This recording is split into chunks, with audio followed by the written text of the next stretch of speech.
Hey everyone! If you're anything like me, finding time to whip up a delicious meal on a busy weekday can be a real challenge. But don't worry, I've got you covered. Today, I'm going to share some super quick and tasty recipes that you can make in under 5 minutes. Yes, you heard that right, 5 minutes? First up, we have the classic scrambled eggs, but with a twist. All you need are eggs, a bit of milk, salt, pepper, and your favorite cheese. Whisk it all together and pour it into a hot pan. Stir continuously for about 3 minutes and voila! Creamy, fluffy scrambled eggs that are perfect for a quick breakfast or even a light dinner. Next, let's talk about a personal favorite of mine, the avocado toast.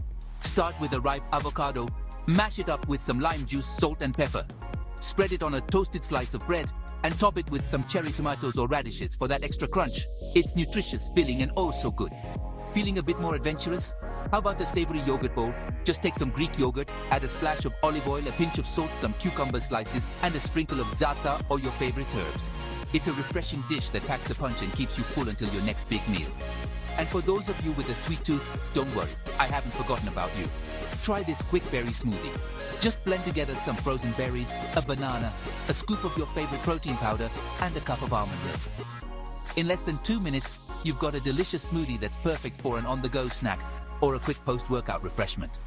These recipes aren't just fast, they're versatile and can be tweaked to suit your taste or whatever you have on hand. So next time you're strapped for time but still want something satisfying, give these dishes a try. Trust me, your taste buds and your schedule will thank you. Remember, quick doesn't have to mean compromising on flavor or your health. With these under 5-minute recipes, you're all set to enjoy delicious, wholesome meals any day of the week.